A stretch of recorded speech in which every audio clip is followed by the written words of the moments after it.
attacking the lane and forcing him to become a shot blocker. Usually, when you have a big rebounder and who happens to be a shot blocker, he can only be one of those. Hindi ka naman pwedeng sumupalpal tapos ikaw rin kukuha ng rebound. And once itong si Chris Alexander goes for the blocks, nagkakaroon ng opportunities itong ibang Welco Dragons to get the offensive rebound. So definitely nakikita natin dito, Jason, isang Welco team nila relax, relax at sabi mo playing with nothing to lose. Kaya naman po itong mga Welco Dragons ay very loose into this ball game. Meanwhile, ito si Sandy Salvacion, may sandali lang lagi naman si Sandy Salvacion. Balik itong si Junti Valenzuela. Matagal-tagal na ginakascore dito ang Barangay Ginebra. At Michael Giwa, ginamit yung screen nito si Alexander. Alexander the Great! 6 points para kay Alexander. Well, he can be still big on offensive rebounds. Itong si Chris Alexander.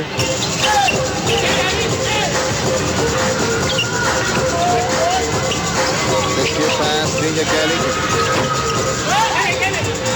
And here's Ginebra. Walang mag-double dribble. Yung pasahan ng Ginebra doon.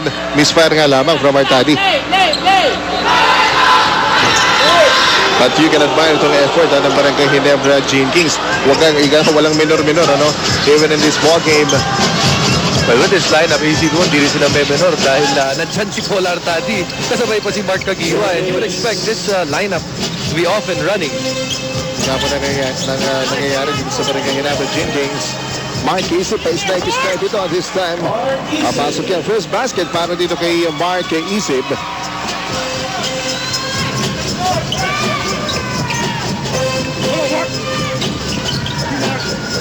A 2-point lead para sa Barangay Ginebra, 22-20.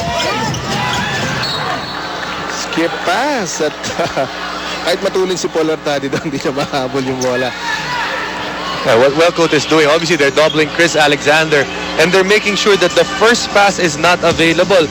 He is forcing him to that skip pass. Ang kailangan gawin ni Chris Alexander, ang mahirap doon, kailangan humarap ka dun sa direksyon ng papasahan mo para hindi mangyari yung nangyari kanina na wayward yung naging pasa niya. Totoo yun. Samantala, eto, Caguioa will go all the way! Yes!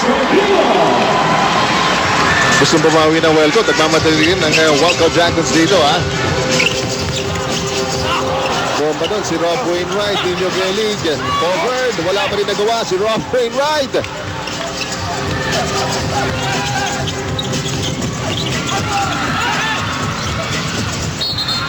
Ang bilis ng action dito, Jason, Parehong ko po na nagmamadali. Kailangan ba itong dalawan to? Pero yun po, at a 4-point lead para po dito sa Barangay Ginebra, 24-20. And Alex Compton, kinilita ni Donald Dulay. Sa bilis ng pace talaga ng ball game dito, lalong si Alex Compton. Kailangan, tignan mo yan, baka humihingal na. Kita ni Caloy Garcia doon. And for Alex Compton, you have to make sure that you give him as much rest as possible. You give him his rest at the end of the quarter. Ibig sabihin, mahaba-haba yung panahon niyang nakaupo. Remember, Alex Compton has not played competitively in over a year. The last time he played was in the Fiesta Conference of last year. So pag it's an old tactic of coaches, ay pagpapahinga yung mga players nila at the end of quarter so they have more minutes on the bench. Ang sarap rin na may Alex Compton ka sa line po, sa bench, Anytime, pwede mong i-dispatch itong si Alex Compton. Meanwhile, Marcus Guinness with a 3-pointer. Palayo ng palayo kasi tira ni Marcus Guinness. Ngayon, siniguro na niya, 3-pointer. So, 9 points na para dito kay Marcus Guinness. Yeah, that's the one place that Chris Alexander does not want to be at, defending him at the 3-point line. Dahil nabubutas yung gitna ng Barangay Ginebra. But if Marcus Guinness can continue to make that shot, mapipilitan ito si Chris Alexander na i-vacate yung pwesto niya sa gitna. Meanwhile, mga kaibigan, pumasok si Hercules Tangkay. At marami kang nagtatanong kung bakit ito si Tangkay hindi masyadong ginagamit ni Coach Caloy Garcia in this conference. Pero tingnan natin dito. Loose ball foul dito. A little sloppy there para sa Barangay Ginebra. They did go for the loose ball on the side. Marquis Gaines saving it, and that effort right now para sa Wellcoat is rewarded with 2 free throws para kay Ryan Aranya.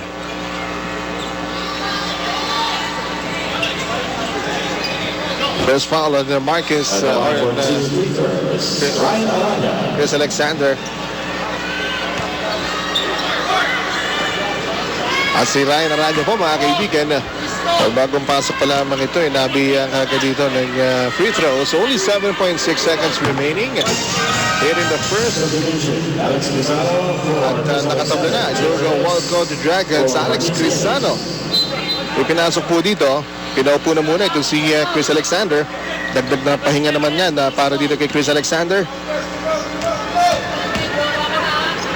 So maaaring lumawang dito ang Wellcoat. Ryan Aranya, yes! Paul Arjadi, yes! At may oras pa! 2.8 seconds na lalabi dito. Ryan Aranya running jumper off the glass. Matatapos ang ating first quarter, mga kaibigan. Ang last save pa dito, ang Barangay Ginebra Jenkins. Nakuha muli nila lamang 26-25. Mababalik po kami. Crisis over with Alexander. Agad na tawagan na Alexander the Great po ito. Pagkat talaga naman po nung dumating si Chris Alexander dito po sa hanay ng Ginebra. Nag-iba na nga po ang fortune ng Ginebra. It's averaging 20, almost 21 points per game. Pero kagilakilalas dito, Jason, yung rebounding. Almost 23 rebounds. Is number 1 in rebounding dito po sa ating konferensya. At talaga naman pong tama yung naging decision dito ng Barangay Ginebra. Nakuha nila si Chris Alexander, 7-foot behemoth. More than that, yung work ethic nito ang napaka-admirable. Makita naman po natin paano pumayod ng todo ito pong import na ito. At kahit na may kakampi na uuna, tumitrail ng maigi itong si Chris Alexander. Kaya naman po, top nadala na niya itong kanyang koponan, sa napakagandang record po dito. They're running for outright quarterfinals berth in this morning. Alex Mink. Abi, pinagpag dun si Hercules Tangkay. And Tangkay down on the other side. Johnny Valenzuela. Agulo dito sa ilalim. They had to kick out. A jumper time from J.J. Halterbrand. Nakupo pa rin si Hercules Tangkay dito. And is clutching his wrist. 30-second timeout, Wellcoat Dragons. A 30-second timeout. Ang hiningi po dito, mga kaibigan. Yun po kanina doon sa rebound scuffle. Itong si... Ito makikita natin dito, So here's a good block. And saksak doon ni Hercules Tangkay. Ayun. At tulad dinala siya ng momentum niya doon, Jason. May have hit, yung kamay niya maaaring tumama dun sa sahig or nung sumabit siya dito kay Eric Meng. Don't know exactly. Of course, ito po si Hercules Tangkay, mga kaibigan. Alam naman po natin, meron ding spirit of injuries po ito. At yung nagkakamali, bandang siko, naging injury nito nung araw, Jason. So, he was clutching his elbow. So, tingnan naman po natin. Sana naman hindi grabe yung inabot doon. Itong si Tangkay sa po ay dinala na dito sa dugout ng Wellcoat at upang matignan ng ating mga doktor. Naman po ng isang Ginebra, J.R. Reyes. Punit ang net doon sa tirang yun. Wellcoat still fighting it out. They still have the lead right now. Nabawi nila yung kalamangan 27-26 as both teams try to start this second quarter without any import. Alex Crisano.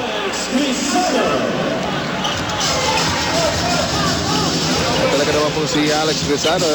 Revelation din naman dito sa ating conference. And that, in that sequence, ito si Eric Meng made him look good. At Ryan Aranya, iba talaga pag walang ka-pressure, no, sa mga naglalaro ng Wellcoat. Tapos panayang atake, walang habas, walang takot. Ito mga taga-Wellcoat Dragons. Nakalawit.